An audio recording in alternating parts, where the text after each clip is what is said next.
Meus queridos amigos, o pronunciamento do Bolsonaro diz muito mais no que não foi dito do que exatamente no que foi dito, tá? É um discurso feito milimetricamente, e eu repito aqui, não foi feito por ele esse discurso, para proteger ele juridicamente, manter as mobilizações em curso na rua e fazer com que, paralelamente, a transição que é prevista em lei, tem que ser feita, ande. Eu vou explicar aqui o discurso do Bolsonaro num vídeo curto, mas direto para você entender tudo.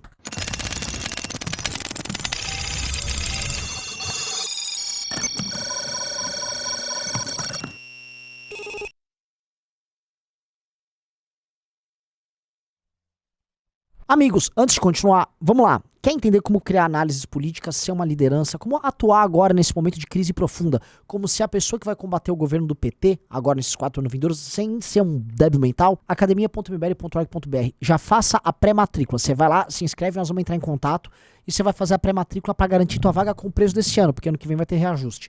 Te aguardo lá, é a grande experiência política. Guto saiu da Academia MBL, já é deputado estadual, BTH, Sandro, todo mundo, tá? É uma máquina de criar quadros e você pode ser um deles. Qual é o jogo aqui? Eu me preocupei com esse discurso dele. Veja, eu entendi o que ele tá fazendo, tá? Quem acha que assim, o Bolsonaro só broxou e tal, não foi só isso. Foi um discurso dúbio.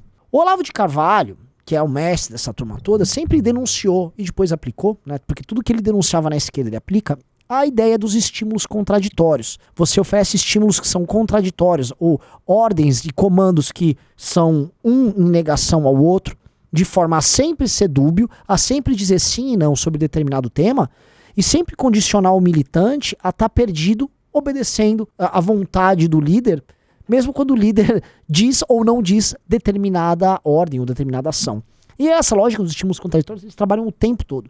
E o que o Bolsonaro fez agora foi um estímulo contraditório. Ele começa o pronunciamento direto, falando das manifestações. Então percebam, a primeira preocupação do cara, abrindo o discurso após perder uma eleição disputada como essa, é falar das manifestações. Ou seja, ele precisava resolver logo, juridicamente, essa questão das manifestações. Porque não pode haver nenhum vínculo ou uma cadeia de comando dele com elas. Então o que ele diz? Ele repudia? Não. Ou seja, ele manda terminar? Não. Ele só fala que manifestações dentro da lei, que não impeçam o direito de ir e vir, estão permitidas, não sei o quê. Ou seja, ele só quer dizer assim, não cometam crime, não sou a favor do cometimento de crime. Portanto, esse meu vínculo tênue com o cometimento de crime que pode me gerar problema, ele fica cortado aqui. Mas ele não manda ninguém debandar, ele não manda ninguém parar. Outra coisa, ele se coloca como líder, isso ele coloca no final, como líder desses 58 milhões de votos, porque este é o capital que lhe resta. Ele precisa dizer que ele é o capataz, que ele é o chefe desse eleitorado. É um exagero porque o Bolsonaro não é o líder desses 58 milhões de votos. Assim como o Aécio não foi líder dos milhões de votos que ele obteve em 2014, ou o Alckmin em 2006, ou Serra em 2010. O Bolsonaro lidera uma determinada militância que o reconhece como líder, militância bolsonarista. Grande parte dos seus eleitores estão sendo prejudicados por esses bolsonaristas agora nessas greves. Mas ele fala isso porque ele precisa alimentar esse capital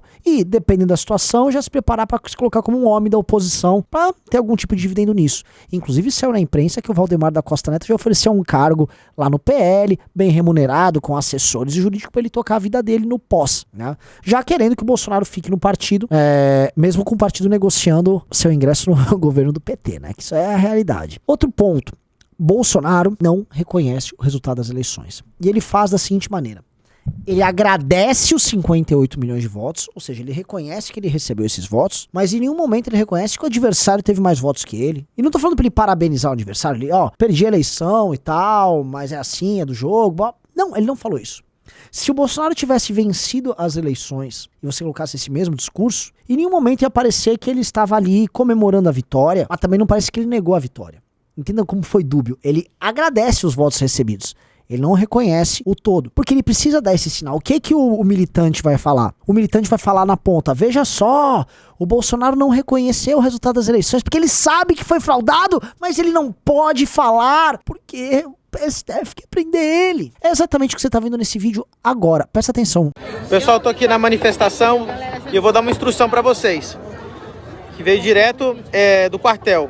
O Bolsonaro vai falar que ele não está a favor dos nossos protestos, porque se ele falar que está a favor, ele pode ser preso. Então nós temos que permanecer 72 horas na rua do mesmo jeito. O Bolsonaro está com a gente, só que ele vai falar que não está, para ele não ser julgado de estar incitando ódio ou revolta. Então, caso ele fale agora que não está conosco, lembre-se desse vídeo. E muito importante, quem estiver na rua, não colocar mais música de Bolsonaro, nem cartaz de Bolsonaro. É só Brasil, Brasil, Brasil. Nossa causa é o Brasil. Muito importante isso, para não fazer o link como que o Bolsonaro está fazendo isso aqui. Isso aqui é o brasileiro pelo Brasil. Muito importante. Compartilha esse vídeo. O militante do gado já tá, ó, com a narrativa na ponta da língua. É isso, Bolsonaro. Ele não pode falar, mas a gente faz o nosso trabalho aqui. Então o Bolsonaro mantém a mobilização quente. Mas aí percebam, quando o Bolsonaro sai da sala, entra quem? Ciro Nogueira para fazer a coletiva de imprensa. E aí o Ciro Nogueira, de forma muito curta, ele coloca que ele foi incumbido pelo Bolsonaro para tocar a transição com a equipe do Lula de governo. Ou seja, que o Geraldo Alckmin vai assumir a transição e que eles vão começar a tocar junto com o governo, porque tem que fazer, porque é lei. Ele tem que tocar a transição do governo da administração Bolsonaro para a administração Lula. Então o Ciro Nogueira, para não dar problema para ninguém, ele é a voz a falar em transição. Mas da boca do Bolsonaro não saiu o reconhecimento disso. Para o militante que é um tapado, o militante que é um bocó, que é um chongo, pô, tá, Bolsonaro não reconheceu, é isso que me importa. O Ciro Nogueira não é o Bolsonaro. E aí eles vão mantendo, né, essa mobilização. Por quê, meus amigos? E aí vocês vão entender o jogo. Pro Bolsonaro interessa essa mobilização. Eduardo Bolsonaro, já tá rolando zum por aí do Eduardo Bolsonaro querer pegar uma turma paralela, não o Bolsonaro, pra questionar a urna. O que eu ainda duvido, mas... E aí ele obter, com essa bagunça, tempo para negociar um acordo, conduzido por quem? Pelo próprio Ciro Nogueira, que vai ingressar no governo Lula. O partido dele, o PP, vai ingressar no governo Lula. Ele sempre tá nos governos. Ele estava no governo da Dilma, ele estava no governo do Lula, participou do governo do Temer, participou inclusive do impeachment, depois participou do governo Bolsonaro e vai participar do governo Lula. E esse cara negocia com o Lula uma anistia pro Bolsonaro, pega um cargo aqui, combina com a STF. É isso, o jogo que tá rolando é esse. É uma anistia pro Bolsonaro, de um lado, mantendo aí a transição, e o Bolsonaro não permitindo que sua militância esfrie e pare a revolta, que é boa, por enquanto, pra ele, tá? Esse é o jogo que tá acontecendo. Não se perca em análises erradas. E parabéns pra polícia que tá tirando esses vagabundos da rua. Esse foi o meu recado. Beijo e abraço pra todos vocês.